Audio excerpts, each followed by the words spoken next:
Hello दोस्तों, SSC MTS 2026 math के top 20 questions में आपका स्वागत है। दोस्तों, पार्थवी अचीवर्स टीम की तरफ से मैथ्स के ये 20 पिछले पुराने वर्षों के सवालों पर आधारित आज का ये जो टेस्ट है, ये नंबर तो 6 है क्योंकि हमने इससे पहले 5 टेस्ट और भी इसमें आधारित करा चुका हूं मैं। तो आप उन क्वेश्चनों को भी प्लेलिस्ट में जाकर के देख सकते हैं और उन पर आधारित क्वेश्चंस को सॉल्व कर सकते हैं जो कि PYQ और मॉक पर आधारित हैं। तो आज की क्लास जो है बहुत ही बेहतरीन होने वाली है आपके एग्जाम के लिहाज से, क्योंकि ये भी बहुत ही अच्छे क्वेश्चंस हैं। इसमें कुछ मेंसुरेशन के हैं, कुछ हर एक टॉपिक का मैंने इसमें क्वेश्चन लिए हैं जो कि बहुत ही बढ़िया कंटेंट है। ठीक है ना? तो हम ये कह सकते हैं आज का जो सेशन है वो इजी तो नहीं होने वाला है, इजी टू मॉडरेट कहेंगे। शुरू करते हैं आज की क्लास को। तो आज की क्लास में हमारा पहला क्वेश्चन है ये रहा। बहुत ही आसान सवाल से शुरू करते हैं और धीमे धीमे हम अपने क्वेश्चंस को अच्छे लेवल तक लेकर जाएंगे। ठीक है दोस्तों, शुरू करते हैं। तो आज की क्लास का पहला क्वेश्चन है, देखो भाई क्या है पहला क्वेश्चन, समझो। चलो क्या है, कह रहा 18 आदमी किसी काम को 24 दिनों में करते हैं, 12 दिन बाद 6 आदमी काम छोड़ देते हैं, शेष काम को कितने दिन में पूरा कर लिया जाएगा या पूरा होगा। दोस्तों ये जो है हमारा ये क्वेश्चन टाइम एंड वर्क का चेन रूल पर आधारित क्वेश्चन है, जिसमें सभी व्यक्ति चेन की तरह काम करते हैं और दो पार्टियों में काम होता है। जैसे कि मैंने कहा M1 D1 एक पहली पार्टी है, ये काम दूसरी पार्टी करेगी तो इसी काम को करेगी तो M2 D2 के बराबर काम करेगी। वैल्यू रख देते हैं, इसमें कहा गया 18 आदमी किसी काम को 24 दिन में करते हैं, 12 दिन के बाद 6 आदमी काम छोड़ देते हैं। दोस्तों आपको पता होना चाहिए कि यदि 12 दिन बाद काम छोड़ रहे हैं, इसका मतलब 12 दिन तक तो काम करते रहेंगे ना, 12 दिन के बाद छोड़ रहे हैं तो हम ये कहेंगे कि 24 दिन में काम को खत्म करना था लेकिन 12 दिन काम हो चुका है, तो सिर्फ और सिर्फ 12 दिन का ही तो काम बचा है। तो हम क्या करेंगे, यहां पर 12 दिन के ही काम को आगे बढ़ाएंगे, क्योंकि 12 दिन का काम तो खत्म हो चुका है। जो खत्म हो चुका है काम उसके बारे में हम लोग बात ही नहीं करेंगे, जो बचा हुआ है उस काम के बारे में बात करेंगे। बचे हुए काम को करने के लिए जब 6 आदमी छोड़ देते हैं तो भाई 18 में से अगर 6 आदमी निकल के चले गए, भाग गए, तो बचेगा कितने, 12 आदमी। कितने दिनों में काम को खत्म करेंगे, D2 बताना है। देखो भाई 12 से 12 कट जाएगा तो D2 का मान कितना हो जाएगा, 18। तो पहला सवाल बहुत ही आसान हमने लिया है, तो आप इसको सी ऑप्शन क्लिक करके आगे दूसरे सवाल पर बढ़ जाइए। ये देखो ये बेहतरीन सवालों की श्रृंखला, बेहतरीन सवालों की श्रृंखला शुरू हो जाती है। देखो इस क्वेश्चन की बात करें, इस क्वेश्चन में लिखा हुआ है यदि a प्लस सी प्लस 1 बराबर 0 तो a cube plus C cube plus 1 minus AC1 का मान क्या होगा। दोस्तों आप लोगों को अलजेब्रा में पता है एक चीज कि यदि a cube plus B cube plus C cube minus 3ABC equal to होता है, एक ब्रैकेट में a plus B plus C और दूसरे ब्रैकेट में a square plus B square plus C square minus AB minus BC minus CA। दोस्तों ठीक है ना? तो अगर मैं इस क्वेश्चन को इस हिसाब से देखूं तो यहां पर a का जो मान है, a का मान कितना है दोस्तों, a का मान देखा जाए a का मान तो a ही है, a का मान तो a ही है और c का मान तो c ही है, लेकिन यहां पर अगर देखा जाए यहां पर जो है b का मान क्या है, b का मान 1 दे रखा है। ठीक है ना? तो b का मान 1 दे रखा है, तो यहां से मैं देखूं और ये दिया हुआ a प्लस सी प्लस 1, यानी इसको दिया है, कह सकते हैं a plus B plus C बराबर 0। यदि a plus C plus B बराबर 0 है, यानी a प्लस 1 प्लस सी, इसका मान 0 दे रखा है, तो ये पूरा का पूरा 0 हो जाएगा कि नहीं।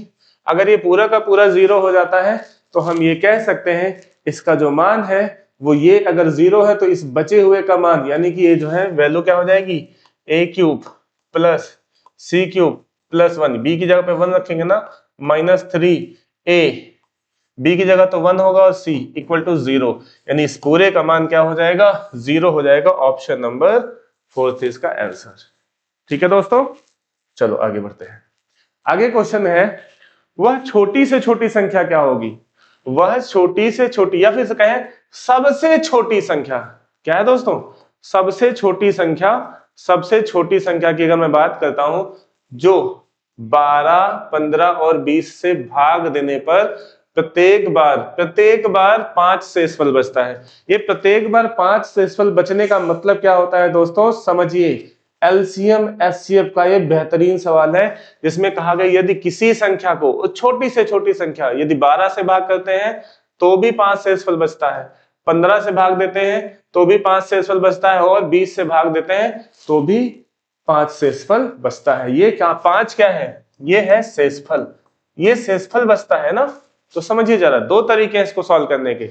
एक पहला तरीका ये है कि पहले तरीकों को जल्दी वाला ही बता देते हैं। देखो भाई, आंसर वही होगा जो अगर शेषफल घटा देने पर वो छोटी से छोटी संख्या 12, 15 और 20 से भाग दे दी हो जाए।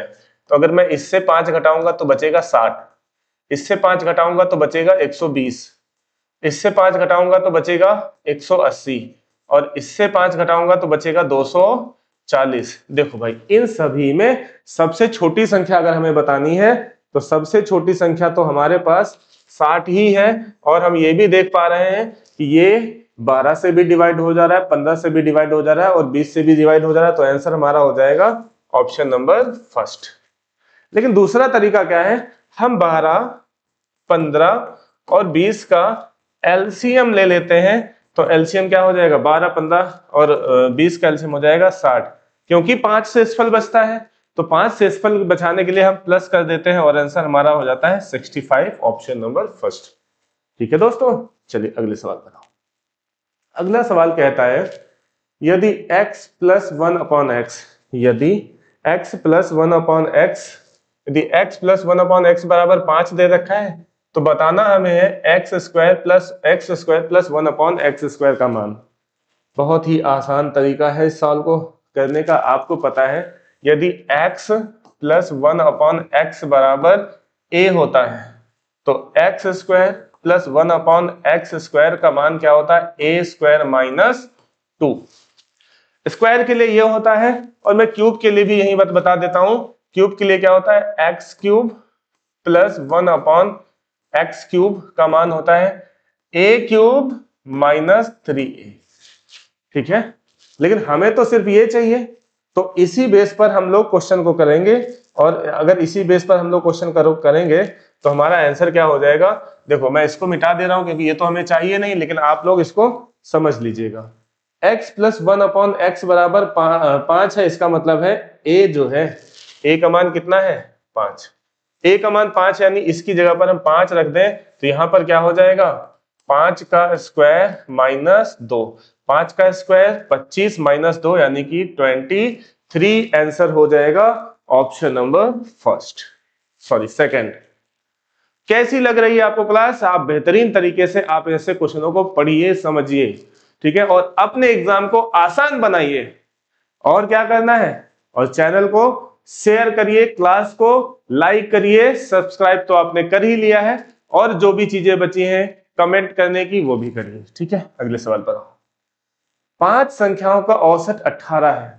यदि दो नई संख्याएं 10 और 20 जोड़ दी जाएं तो नया औसत क्या होगा? दोस्तों, आपको ये लग रहा होगा कि क्वेश्चन आसान है, लेकिन मैंने पहले ही कहा इजी टू मॉडरेट, मतलब पहले आसान सवाल, बाद में अच्छे सवाल, कठिन सवाल, मेंसुरेशन के भी सवाल, जो हमारा एसएससी का तरीका है। ठीक है दोस्तों, एसएससी में हालांकि आसान क्वेश्चन सबसे लास्ट में होते हैं, लेकिन मैंने पहले क्वेश्चन लिया ताकि आप भागे नहीं। ठीक है ना, करके जाए क्वेश्चन को। तो 5 संख्याओं को औसत 18 है। यदि नई दो संख्याएं 10 और 20 ऐड कर दिया जाए तो देखो, बहुत ही आसान तरीका, इसमें ट्रिक विक की कोई जरूरत ही नहीं है। हम सीधा सीधे कहेंगे 5 संख्याओं का औसत 18 है, तो योग कितना होगा? योग हम जानते हैं, पहले समझिए कॉन्सेप्ट तो थोड़ा समझिए, ट्रिक तो हम लोग लगाते ही रहेंगे, है ना। औसत गुणे संख्या, औसत गुणे संख्या हमारा योग होता है। तो मैंने कहा औसत 18 है, संख्या 5 है, तो योग हमारा कितना हो जाएगा? 18 पंचे 90। अब इसमें 10 और 20 संख्याएं और ऐड कर दी, मतलब एक संख्या 10 और एक संख्या 20 ऐड कर दी, तो अब संख्याएं कितनी होगी, 5, ये 2 नई संख्याएं हो गई, है ना। तो हमारा औसत कितना हो जाएगा, औसत हो जाएगा देखो भाई 120/7। देखो 17 सत्ते 119 होता है, यानी 17.1 के आसपास। और यहाँ ऑप्शन देखो एग्जैक्ट नहीं दिया हुआ है कोई, तो हम ये कह सकते हैं दशमलव के बाद 1 है, तो दशमलव के बाद हम 17 ही ऑप्शन लगा सकते हैं और आगे बढ़ सकते हैं। अगले सवाल पर आओ, ये रहा। चलिए, अच्छे क्वेश्चनों का लेवल धीमे धीमे स्टार्ट हो जाएगा, आपको क्लास में बने रहना है, धैर्य बना करके अच्छे सवाल भी आपको देखने को मिलेंगे। ये देखिए सवाल, एक श्रमिक साधारण ब्याज पर पहले 3 वर्षों के लिए 6%। देखो भाई, पहले 3 वर्षों के लिए,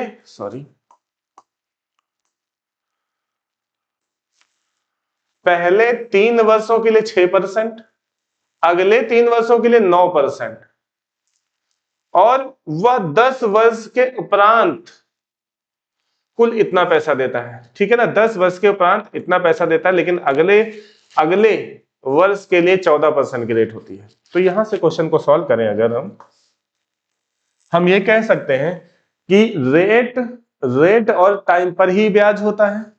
तो 3 वर्षों के लिए 6% की दर से ब्याज कितना हो जाएगा, आप कहोगे सर 18%। 18%। अगले 3 वर्षों के लिए 9% से कितना हो जाए, 9 या 27%। टोटल कितना समय था, 7 वर्ष, है ना। कितना हो गया है, 3 वर्ष ये, 3 वर्ष 6 वर्ष हो गया, तो बचा कितना, 1 वर्ष ही तो बचा है। और अंतिम वर्ष के लिए रेट कितनी हो जाएगी, 14%, यानी हम कह सकते हैं ये 14%। ठीक है, इसको मिटा देते हैं।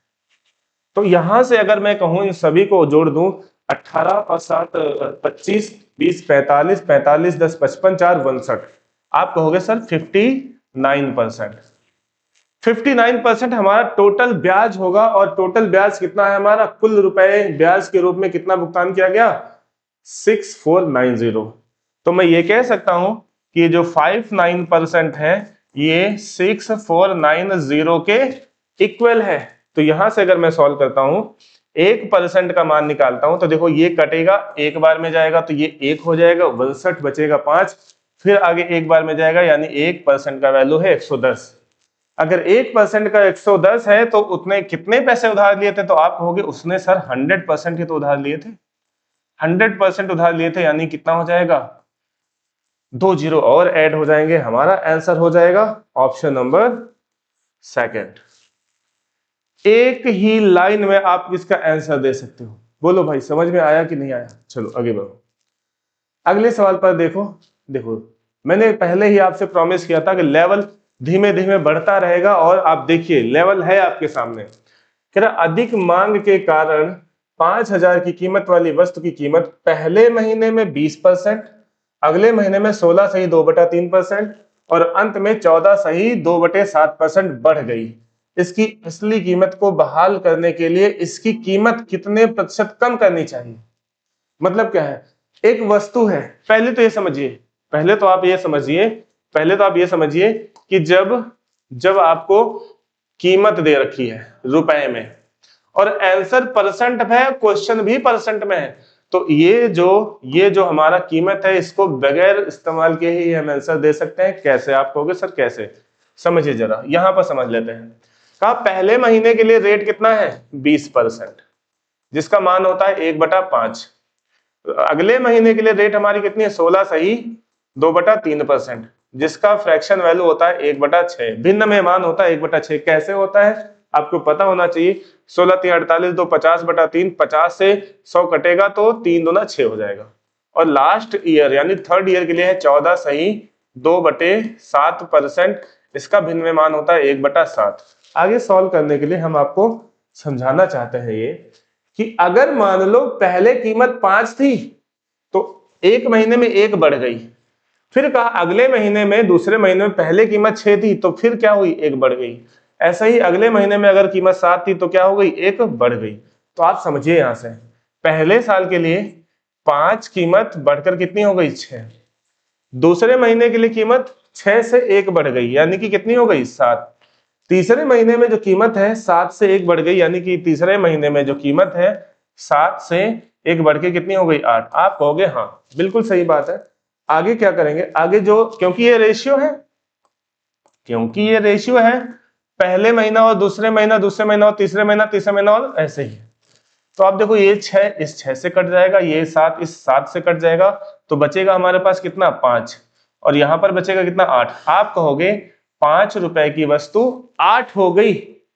तो अगर पहले जैसी कीमत करना होगी तो हमें क्या करना होगा, 8 से 3 लाना पड़ेगा, यानी कि 3 कम करना पड़ेगा। 3 कम करना पड़ेगा ना दोस्तों, लेकिन किसमें 8 में। तो आपको कि कमी परसेंट कितना हो जाएगा, तो आप कहोगे कमी परसेंट हो जाएगा 3/8 की, है कि नहीं। अच्छा 3/8 आपको पता है फ्रैक्शन में परसेंट में किसका वैल्यू होता है, आप कहोगे 37 सही 1/2%, यानी 37.5%। अगर नहीं पता है तो 100 से गुणा कर दीजिए और परसेंट का चिन्ह लगा दीजिए, आपका आंसर हो जाएगा। बोलो हाँ कि ना। तो ऑप्शन आपका कौन सा सही हो जाएगा, ऑप्शन नंबर 4। बस इतना सा सवाल आपका है और इसको आप बेहतरीन तरीके से कर लिए होंगे। आगे बढ़ते हैं। एक आयताकार टैंक, वाह क्या बेहतरीन सवाल है। एक आयताकार टैंक जिसका आधार 80 मीटर, 50 मीटर और गहराई 7 मीटर है। पानी से भरा है एक पाइप जिसका अनुप्रस्थ काट 25 सेंटीमीटर भुजा वाला एक वर्ग है द्वारा पानी को कितने समय में खाली किया जा सकता है यदि पाइप से 20 किलोमीटर प्रति घंटे की दर से पानी बहता है। यहां से देखिए एक चीज, 20 किलोमीटर प्रति घंटा, घंटा घंटा घंटा घंटा, सब कुछ तो घंटे में है, तो ये जो मीटर है ये किलोमीटर में होना चाहिए, है कि नहीं। यानी इसमें 1 मीटर में आप समझो जरा, 1 मीटर में एक किलोमीटर में होता है 1000 मीटर। तो अगर 1 मीटर में देखा जाए तो 1 मीटर में कितना हो जाएगा, 1/1000 किलोमीटर। बोलो भाई सही है, हाँ बिल्कुल सही है।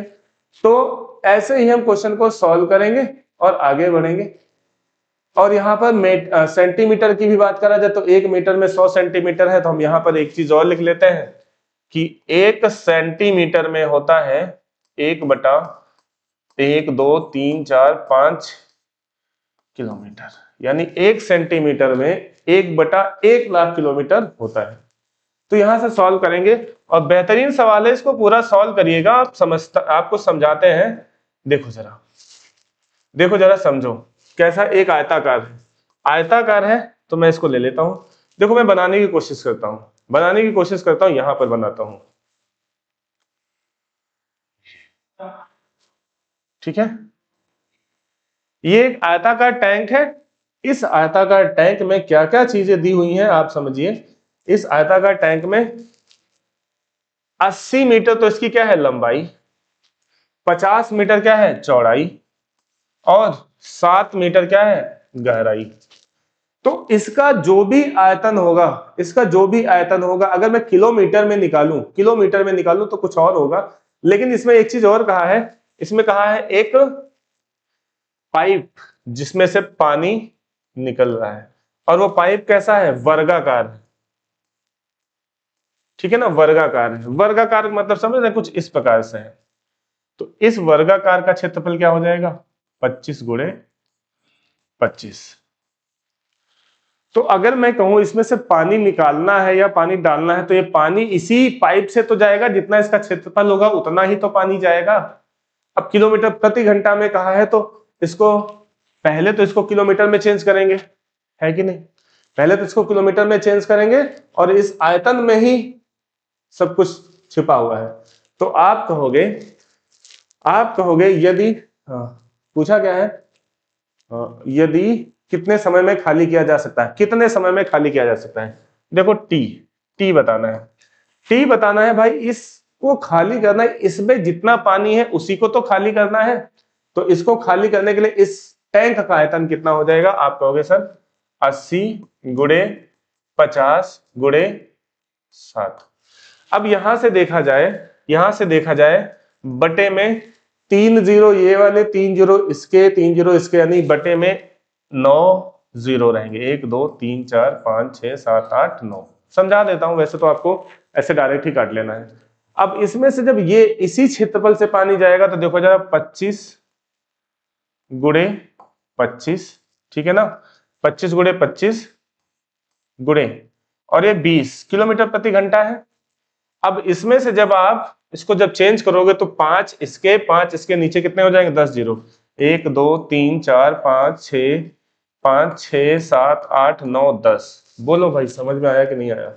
हाँ आ गया ना। चलो देखो 9 जीरो यहां से कटेंगे, 9 जीरो यहां से कटेंगे, बचेगा कितना? सिर्फ 1 जीरो। 1 जीरो ये और 1 जीरो ये कट जाएगा। 25 दूना 50 दो बार में कटेगा, ठीक है ना भाई? 25 दूना 50, अच्छा ये पूरा पूरा कट जाएगा। 25 दूना 50 ये पूरा कट जाएगा, बचेगा कितना? 8 7 56, 560 बटे 25। तो आप कहोगे जो लगने वाला समय है 25 दूना 50, बचेगा कितना? 6। 25 दूना 50 बचेगा कितना? 10। पॉइंट लगाएंगे, 25 चौको 100 घंटे, यानी 22.4 घंटे। सिर्फ एक ही ऑप्शन है, 22.4 घंटे। तो इस टैंक से पानी निकाला जाए और एक पाइप कैसा हो? वर्गाकार हो, तो निकालने में पानी कितना समय लगेगा? 22.4 घंटे। चलिए ऐसे ही बेहतरीन सवाल आपको और देखने को मिलेंगे, आपको धैर्य बनाना पड़ेगा। देखो ये एक बेहतरीन सवाल आ गया, देखो इसको सॉल्व करने के लिए मैं कहता हूं एक मैं त्रिभुज बना लेता हूं। ये एक त्रिभुज हो गया, ठीक है, ये एक त्रिभुज हो गया, इसको और किनारे बनाते हैं, छोटा बनाते हैं। ये एक त्रिभुज हो गया, और इस त्रिभुज के जो निर्देशांक हैं वो कुछ इस प्रकार से, मैंने कह दिया ये 1 कॉमा 2 है, ये -4 कॉमा -3 है, और ये 4 कॉमा 1 है। तो आप एक बात समझिए, मैं यहां पर लिख देता हूं आपको यहीं पर समझाने के लिए। किसी को भी आप x1 y1 मान लीजिए, मैं कहता हूं मैंने इसको x1 y1 मान लिया, इसको x2 y2 मान लिया, इसको x3 y3 मान लिया। तो जो त्रिभुज का क्षेत्रफल होता है उसका फार्मूला क्या होता है आप समझिएगा। उसका फार्मूला होता है, त्रिभुज का जो एरिया होता है, त्रिभुज का जो एरिया होता है 1/2 टाइम्स x1 ब्रैकेट में y2 minus y3 plus x2 bracket में y3 minus y1 plus x3 bracket में y1 minus y3, sorry y2। इसी फॉर्मूले में रख देंगे तो हमारा जो एरिया है वो क्या हो जाएगा? देखो एरिया 1/2 ऐसा ही रहेगा। x1 कितना है? आप कहोगे सर x1 तो 1 है, y2 कितना है? y2 है -3, -3, और यहां पर y3 कितना? -1 प्लस x2 कितना है? x2 को हो गया सर आप -4, ठीक है, और y3 कितना है? y3 है 1 माइनस y1 कितना है? 1, ठीक है, और ये कितना हो जाएगा? प्लस x3 कितना है? 4, x3 कितना है? 4 इंटू y1 माइनस y2, ठीक है ना, y1 2 माइनस, और ये माइनस माइनस कितना हो जाएगा? प्लस हो जाएगा, तो ये हो जाएगा 5, ठीक है ना। तो यहां से अगर मैं सॉल्व करता हूं आगे, तो ये देखो 1 - 1 ये तो 0 हो जाएगा, ये 1 - 1 ये 0 हो जाएगा, 1 - 1 0, तो ये पूरा का पूरा 0 हो जाएगा, ठीक है ना। यहां से -1 माइनस का 4 हो जाएगा, और ये हो जाएगा 5 2 7 चौको 28, ठीक है ना, 28 माइनस 4, 28 माइनस 4, यहां से -1 -3 28, ये हो जाएगा 4 दूनी 5 2 7 7 चौक 28, 28 माइनस, और ये माइनस माइनस 4, माइनस का 24, और माइनस का 24, अच्छा माइनस का 12। अब देख लीजिए कहीं कैलकुलेशन में कुछ गलती हुई होगी, ठीक है। तो आप इसी फॉर्मूले में रख लीजिए x1 y2 minus y3 x2 y3 minus y1, ठीक है, और x3 y1 माइनस y2, इस फॉर्मूले में रख दोगे आपका आंसर आ जाएगा। और जो भी आंसर होगा आपको आ जाएगा। यहाँ पे कुछ हो सकता है मिसप्रिंट हो, सॉरी यहाँ पर कुछ कैलकुलेशन में गलती हो गई होगी, आप रख के देख लीजिएगा, ठीक है। आगे बढ़ते हैं, आगे बढ़ते हैं। क्वेश्चन क्या है, एक चक्रीय चतुर्भुज जिसमें कोण A 3x degree, B 5x degree और C 9y डिग्री है, कोण D बराबर 2y degree, y by x का मान देखो जरा।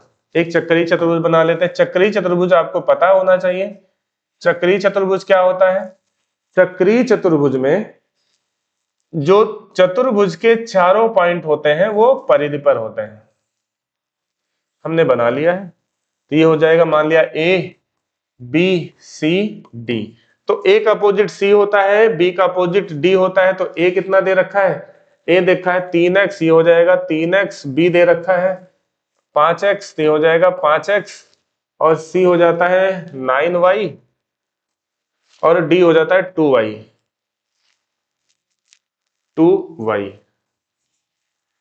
ठीक है। A 3x, B सॉरी गलत हो गया, ये B 5x है, B 5x है, C 9y है, C 9y है, और D 2y। इन दोनों का सम 180, इन दोनों का सम 180। तो देखो इसको सॉल्व करिए, कैलकुलेशन है इस सवाल में, कुछ और नहीं है। 9 और 3, आप कहोगे 3x plus 9y, 3x plus 9y equal to 180, तो काट देंगे, 3 एकम 3, 3 तरह का 9, 3 छंग 18। आप कह दो कि x प्लस 3y बराबर 60। तो दूसरा क्या दे रखा है, 2y प्लस 5x, तो 5x plus 2y equal to 180। तो यहाँ पर x है, यहाँ पर 5x है, दोनों को सेम करने के लिए इसमें 5 से गुणा कर दें, तो ये क्या हो जाएगा 5x, ये हो जाएगा, इसमें भी हो जाएगा, तो प्लस का 15y इक्वल टू इसमें भी 5 है, यानी पूरे में क्या किया है 5 से गुणा किया है, तो ये हो जाएगा 300। सॉल्व करेंगे तो ये पूरा कट जाएगा, माइनस करेंगे तो 15, ये 13y इक्वल टू यहाँ से हो जाएगा 120, 120, तो y बराबर हो जाएगा 120 बटे 13। अगर y बराबर 120 बटे 13 हो गया है, ठीक है ना, y बराबर 120 बटे 13 हो गया है, तो x कितना हो जाएगा, यहां से समझ लेते हैं। x का मान रख देते हैं कहीं भी, यहां पर रख देते हैं, तो 5x प्लस 5x प्लस उधर जा करके माइनस हो जाएगा, यानी 5x इक्वल टू 180 माइनस 240 बटे 13। इसको यहां पर माइनस करेंगे तो 13, यहां से कुछ कॉमन हो सकता है क्या, हाँ कॉमन तो हो सकता है, 60 कॉमन हो सकता है, तो 60 कॉमन ले लिया, तो यहाँ हो जाएगा 3, 13 3 49, 49 माइनस यहाँ 6 चौको 24, 4 बटे 13, तो 12 पंचे 60, यानी x बराबर क्या हो जाएगा, यहां से देखा जाए, अगर x बराबर यहां से x इक्वल टू 12, और ये हो जाएगा 35, 35 बटे 12, 35 बटे 12, तो y अपॉन x हो जाएगा, y का मान कितना है 120 बटे 13, और नीचे वाली भिन्न क्या हो जाएगी, पलट जाएगी, तो ये हो जाएगा, ये कितना हो जाएगा, सॉरी ये 13 है, 13 बटे 35, ये 13 कट गया, और ये हो जाएगा 5,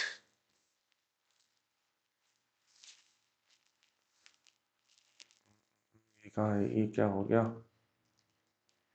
यहां से बचेगा 35 बटे 12 गुणे 13, 5 से 35,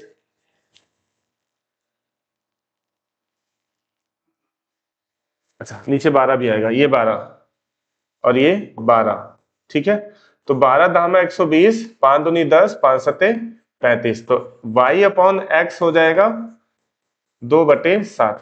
कैलकुलेटिव क्वेश्चन है बस, और कुछ नहीं है, ऑप्शन नंबर सेकंड इसका आंसर हो जाएगा, ठीक है दोस्तों। चलिए अगले सवाल पर आ जाइए।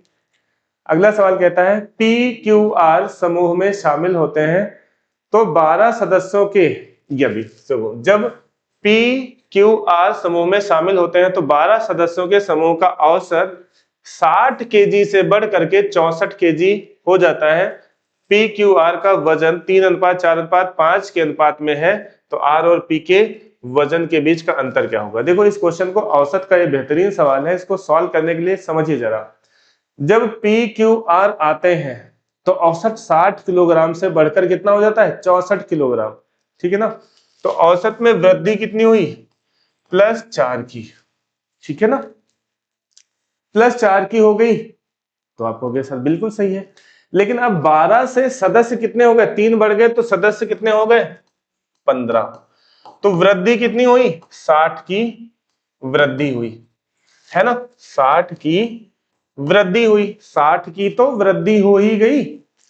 इसके बाद फिर उसने कहा है पी क्यू आर, ठीक है ना, पी क्यू आर 60 से बढ़कर 60 से बढ़कर 64 किलोग्राम होने का मतलब क्या है, ये जो पी क्यू आर है ये अगर 60 से 64 बढ़ रहे हैं तो इसका मतलब पहले 60 तो रहे ही होंगे ना, 60 तो रहे ही होंगे, और इसके अलावा एक्स्ट्रा 4 बढ़ रहा है, नहीं 15 चौको 60 एक्स्ट्रा बढ़ेगा। तो मैं कह दूं ये सब पूरा इन सभी का योग कितना हो जाएगा, तो आप कहोगे 240, यानी पी क्यू आर की कुल योग आयु कितना हो जाएगा 240।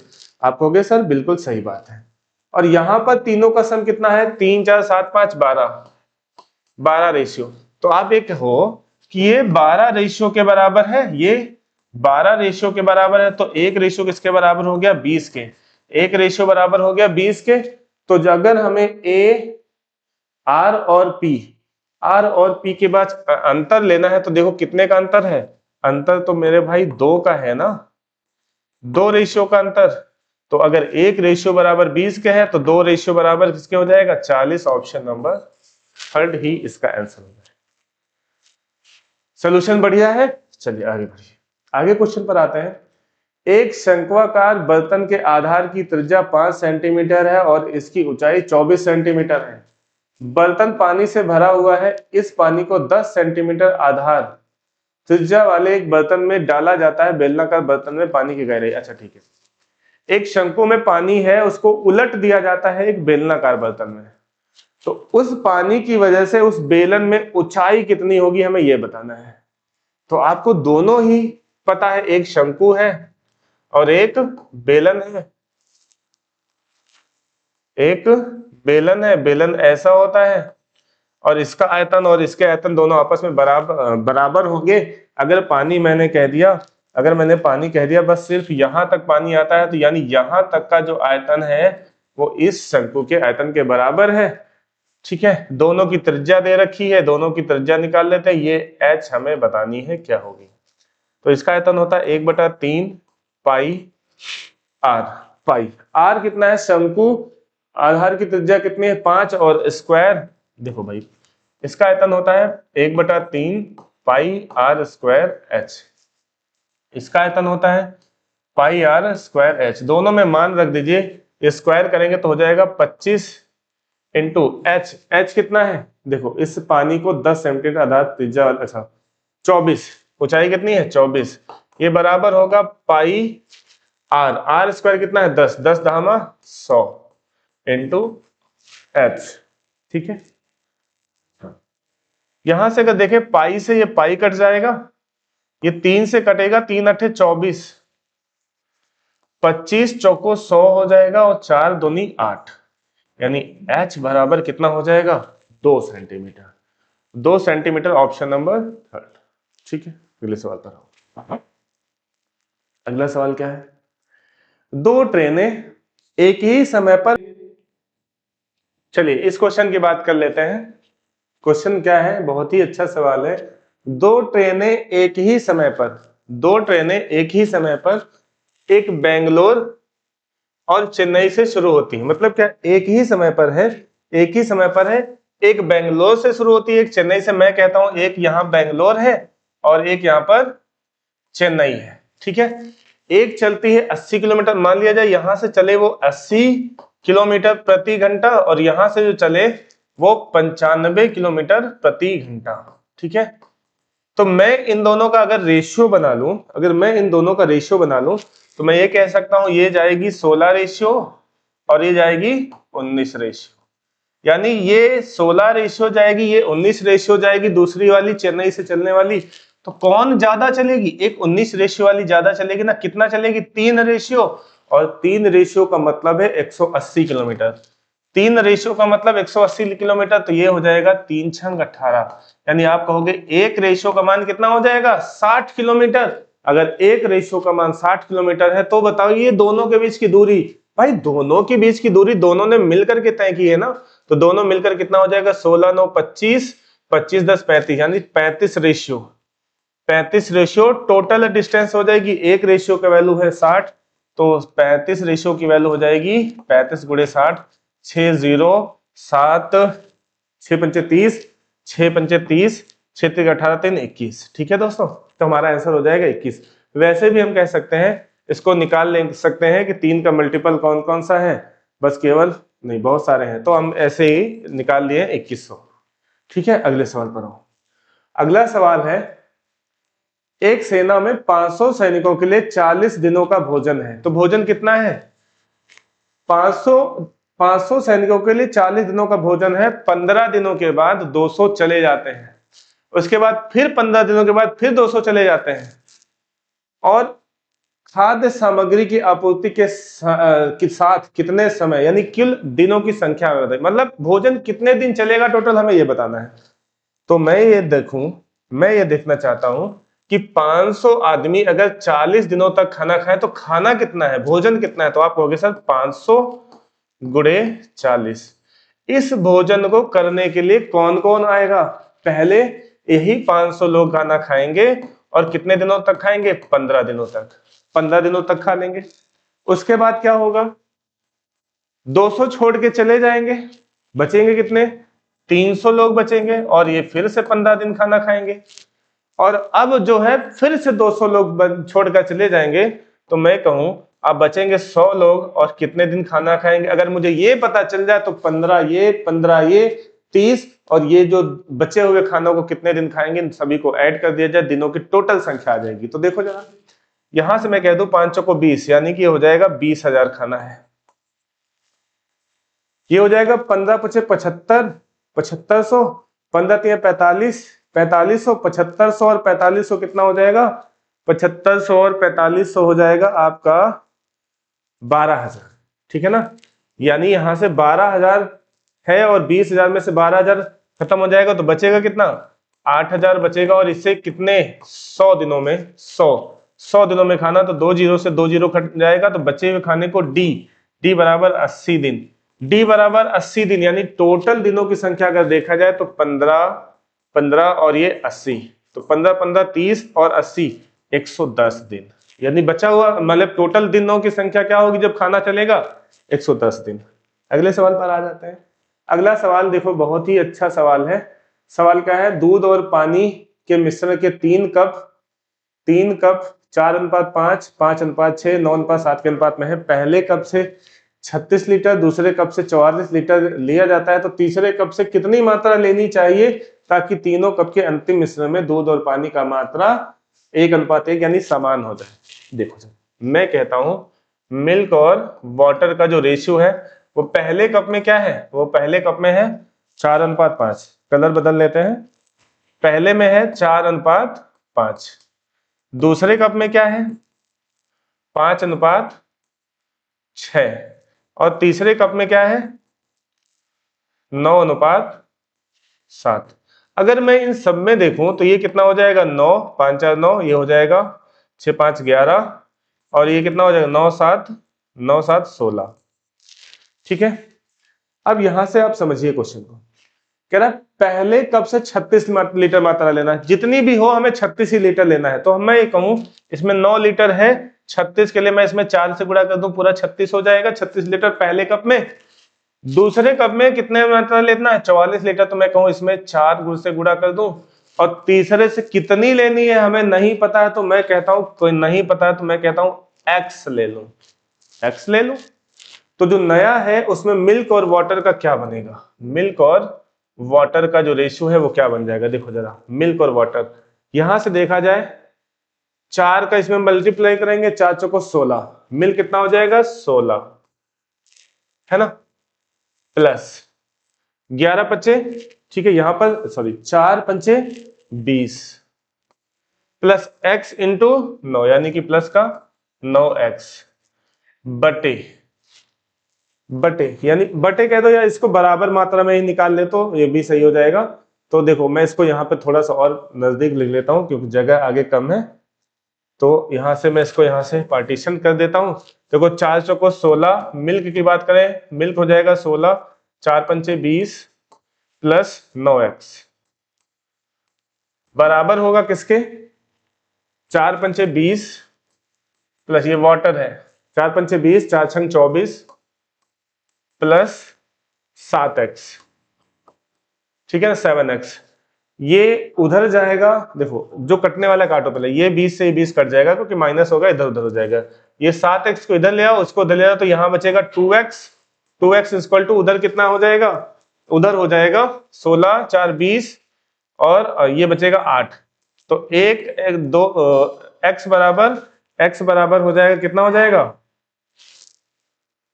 x बराबर 4, अगर x बराबर 4 आएगा तो यहां पर रखो 16 चौको 64 लीटर, यानी जो तीसरे कप में जो है मात्रा वो कितनी लेनी है, 64 लीटर, यहां से समझ गए ना, x बराबर कितना आ गया, x बराबर आया है 4, तो 16 चौको 64 litre, option number second, 64 litre हमें लेना होगा तीसरे कप से, तब जो हमारी है मिल्क और वाटर की जो मात्रा है वो समान हो जाएगी, इक्वल इक्वल हो जाएगी, है कि नहीं। चलो अगले सवाल पर आ जाओ। अगला सवाल क्या है, अगला सवाल केंद्र P और Q वाले दो वृत्त जिनकी त्रिज्याएं कम से 6 सेंटीमीटर और 4 सेंटीमीटर हैं, एक दूसरे को आंतरिक रूप से स्पर्श करते हैं। यदि PQ का लंब समद्विभाजक है और A और B में बड़े वृत्त से मिलता है, अच्छा चलो ठीक है, जरा इसको बना लेते हैं, जगह की कमी है इसलिए मैं थोड़ा सा इसके ऊपर ओवरलैप करा देता हूं, ठीक है। देखो जरा, ये एक मान लिया जाए सर्कल है, पहले तो मैं 2 पॉइंट लेता हूं, एक पॉइंट ये ले लूं सेंटर और एक सेंटर ये ले लूं, ठीक, चलो अब समझो जरा, यहां से अगर मैंने एक वृत्त खींचा,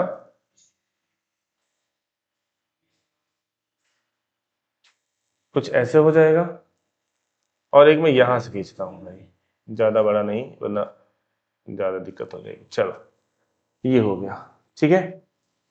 तो यहां से अगर मैं देखूं, एक का सेंटर ये होगा, एक का सेंटर ये होगा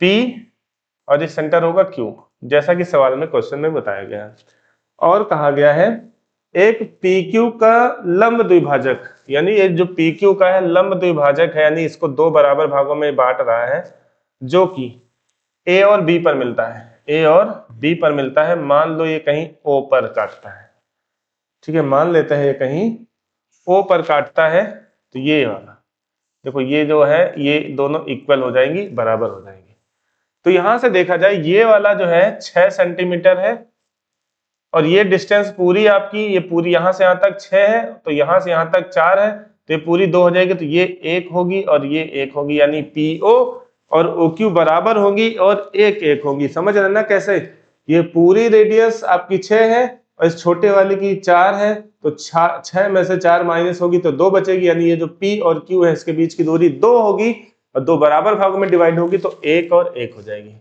तो यहां से मैं कहूं OA की वैल्यू क्या हो जाएगी, देखो भाई OA का मान क्या हो जाएगा, समझो जरा, OA का मान क्या हो जाएगा, अंडर रूट पाइथागोरस प्रमेय है ना, ये तो 90 है, ये 6 का स्क्वायर 36 माइनस ये 1 का स्क्वायर 1, यानी OA बराबर अंडर रूट 35 हो गई।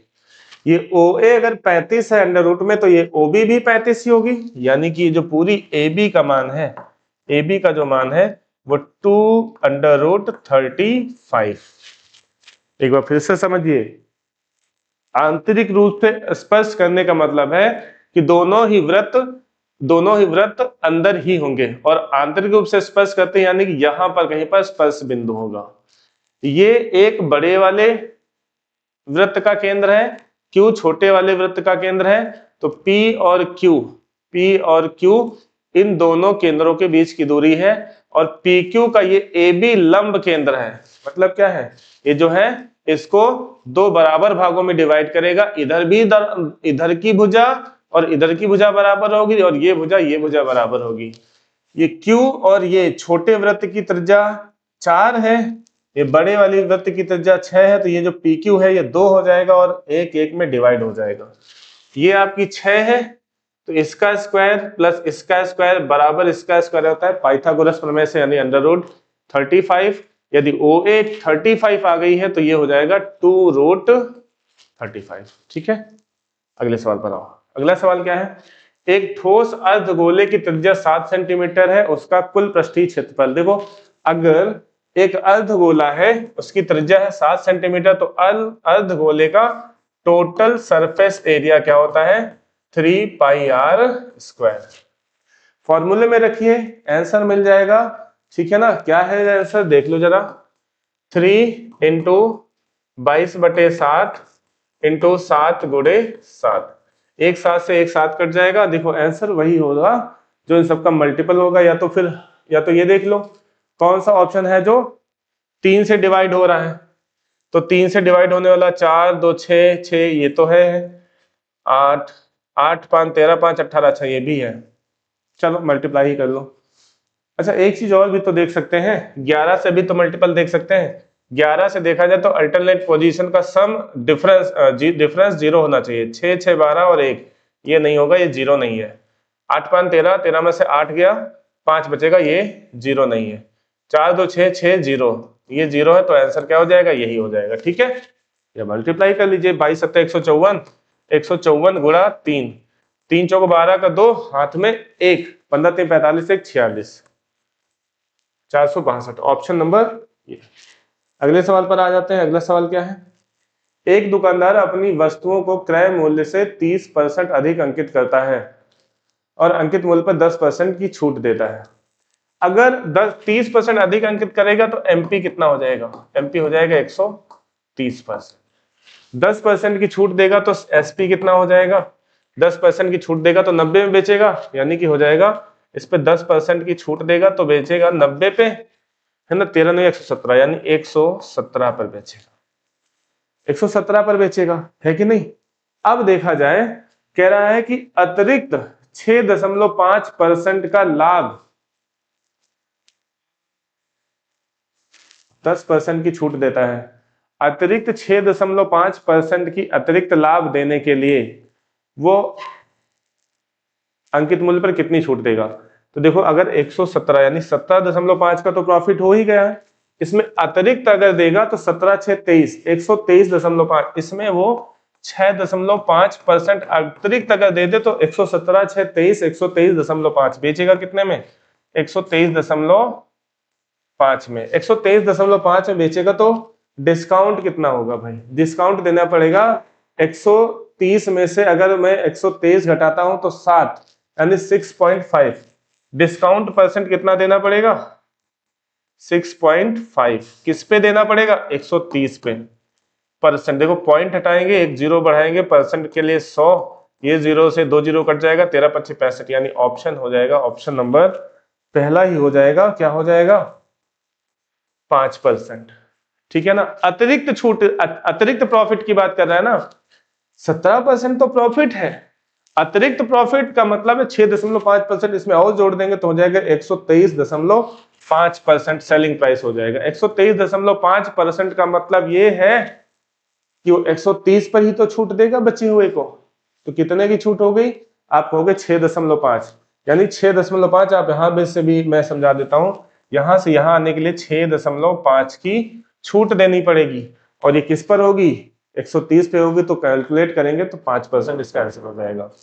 चलिए, आज की क्लास का अंतिम सवाल, क्वेश्चन नंबर 20, जो भी है 20 ही होगा, टॉप 20 क्वेश्चन है। तो एक 20 मीटर लंबा पेड़ हवा से टूट जाता है और उसका शीर्ष जमीन से 30 डिग्री के कोण पर टकराता है, उस बिंदु की ऊंचाई ज्ञात कीजिए। देखो भाई समझो जरा, बहुत ही प्यारा सवाल है। इसका मैंने सबसे पहले बना लेते हैं एक चित्र। 20 मीटर ऊंचा पेड़ है, मान लो यहां से टूटा और ये लटक गया नीचे। अगर ये x होगी, टोटल 20 है तो ये कितनी हो जाएगी, 20 माइनस x होगा कि नहीं होगा।